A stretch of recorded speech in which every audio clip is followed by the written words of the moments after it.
Hi, BookTube. It's Gina. Happy Tuesday. I'm going to do a tag today. I don't think I was tagged on this one, but this is the book nostalgia tag. And you know how I love my book nostalgia, so I have to do this tag. If you are watching and you tagged me and somehow I missed it, let me know so I can give you a shout out. I just don't think I was tagged on this one, but I think sometimes I still haven't quite figured out how to find always when I'm tagged. So that's a whole nother story. I am actually going to tag 5 people, and I'm going to do that first so I don't forget, because I always forget to tag people. And I don't think any of these people have done the tag. A couple of them are brand new to me and a couple not. The first one is Read Journal Love. And her channel's brand new to me. I've only watched a couple videos, but I've really been enjoying it. So I would love for you all to check her channel out down below. Also, Simply Laura Lee, who's brand new to me and is just a wonderful channel. She doesn't have that many subscribers yet, so I'd love it if everyone would go over and give her some love. Next is A Little Literary Love, who is also a smaller channel and was wonderful, and you should go check her channel out below. The next one is Art at Bookshelf Odyssey, and I've been watching Art's channel for a little while now and just loving it. He's, I think, fairly new too, but a really fun channel, so go check out Art. And then lastly is Mariana Moss Books, who is not brand new. I've been watching her channel for a while, but she's fairly new-ish. And she just does wonderful videos, and just did the Your Answer Can't Be Books tag. So I'm going to tag Mariana also down below. So I would love it if you would go check out her channel, because she's fantastic. Okay, so this tag was created by Noah at Everyone Who Reads It Must Converse. And I love this tag, so I'm going to go ahead and get started. Prompts are: number 1, the oldest book from your life that you still own. And now most of these books you will probably have seen here before. This is my old copy of The Wind in the Willows. It's got the actual map and papers on both sides. I was practicing, I don't know if you can see that. I was practicing how to do my name in cursive. And so I wrote my name in it. And I've had this book since I was probably 8 or 9. I actually took this book. This is very special to me. This book is very, very precious. And I took it on a road trip when I must have been 10, because my baby sister was still little. She was under a year old. She was born when I was 9. And I took this book that summer on a road trip with my dear aunt and uncle who lived in Texas. My aunt has sadly passed away a few years ago. But I remember reading this book. We were staying in their guest room. My sister and I were staying in their guest room. We went and stayed out there with them for the summer. They came out to my little town where I lived, picked us up, and then we drove back to Texas with them, stayed for the summer. And I remember that there was a killer in Midland at that time. Somebody had been murdered. I don't remember if it was a serial killer, but I remember my aunt sleeping with like a big knife under her bed. She was very nervous about that. And I remember reading this book in bed and just, I don't think I ever felt worried about the killer, but my aunt clearly did. So this is quite a treasure for me. Prompt number 2 is First Loved Library Book. And this is right around the same time. I had a very, very rich reading era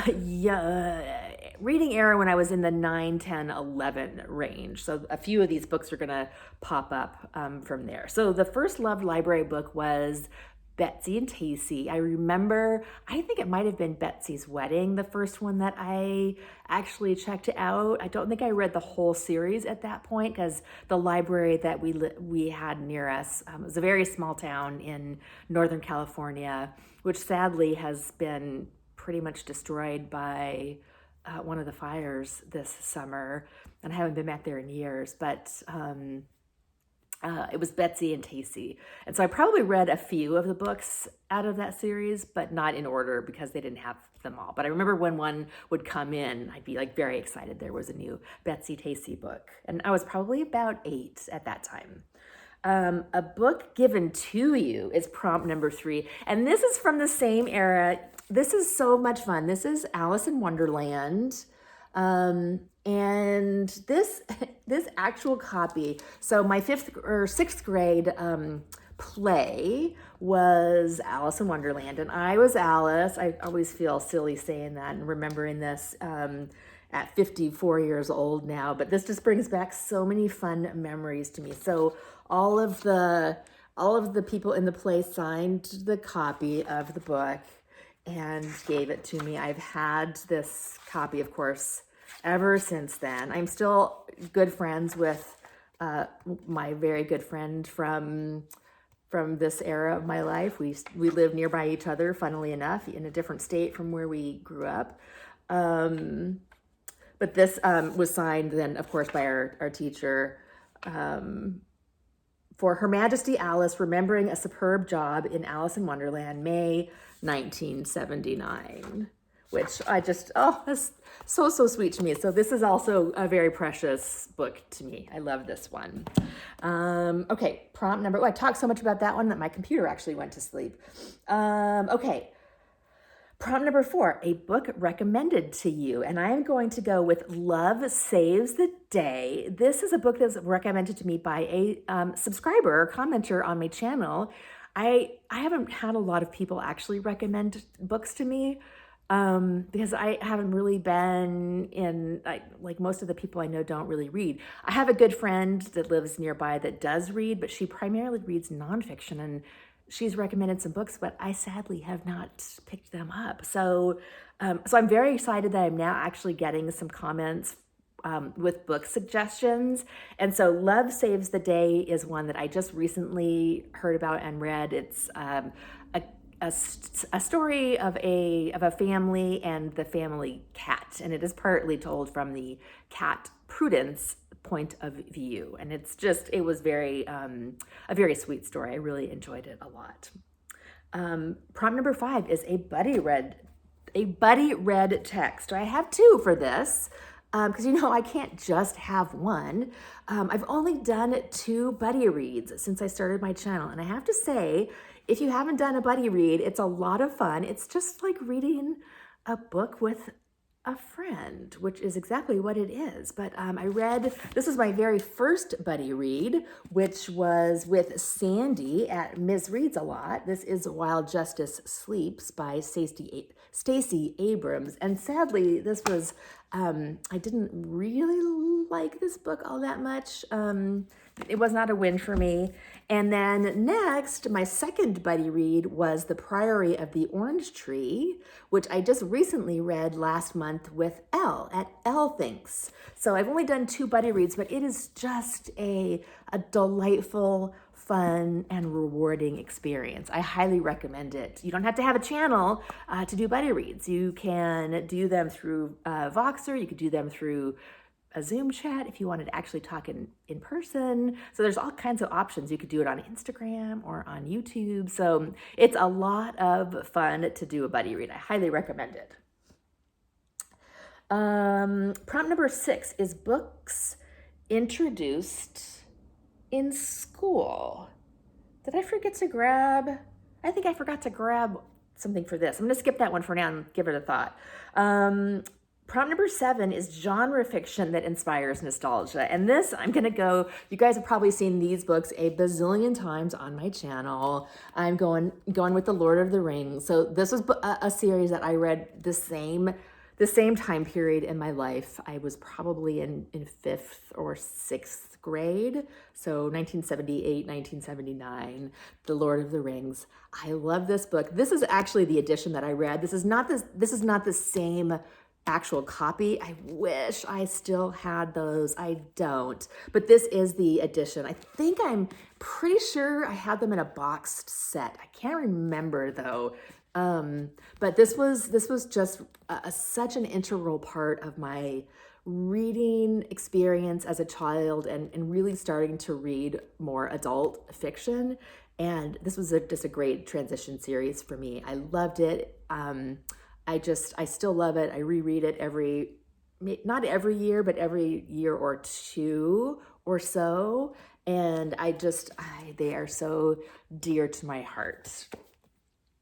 Next prompt is literary work that inspires nostalgia. And for this, I'm going to go with the Deptford Trilogy by Robertson Davies. He is a Canadian author, and this is a trilogy. I love Robertson Davies.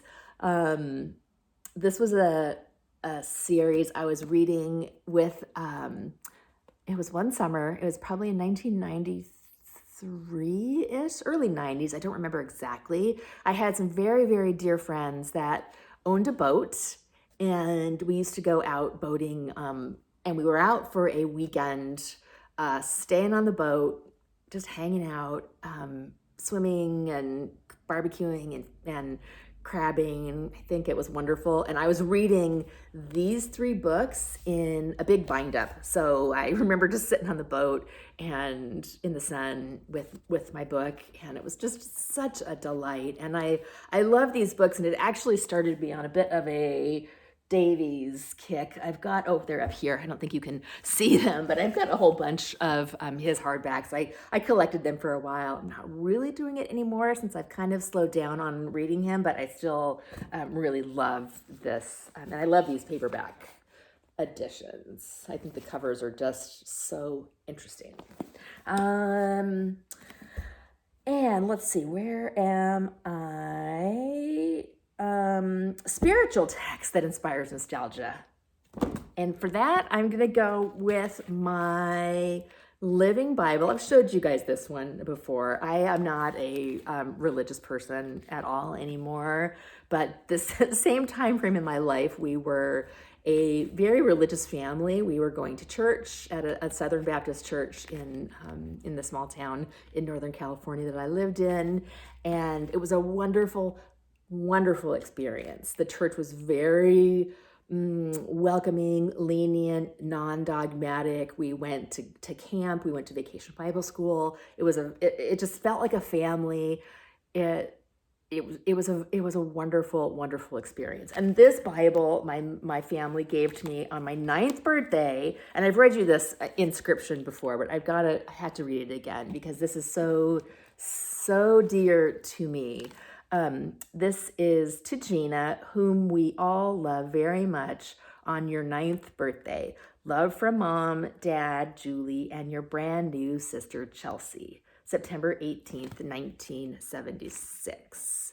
So this is just such a treasure to me, and I've got notes in it, and we used to sit in church and pass notes back and forth, and it was such a wonderful experience. The people there were fantastic. I'm just so grateful that I had this growing up because it was wonderful to me.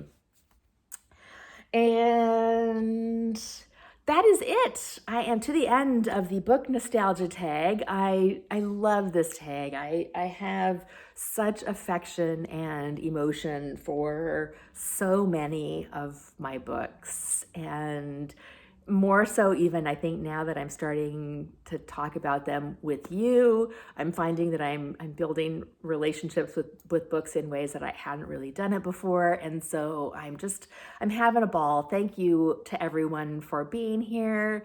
And I hope that everybody that I tagged will kind of say hi if you're here. No obligations to do the tag whatsoever, of course. But this is just a fun, easy one that I think is just a delight to talk about. Have a great day. Bye.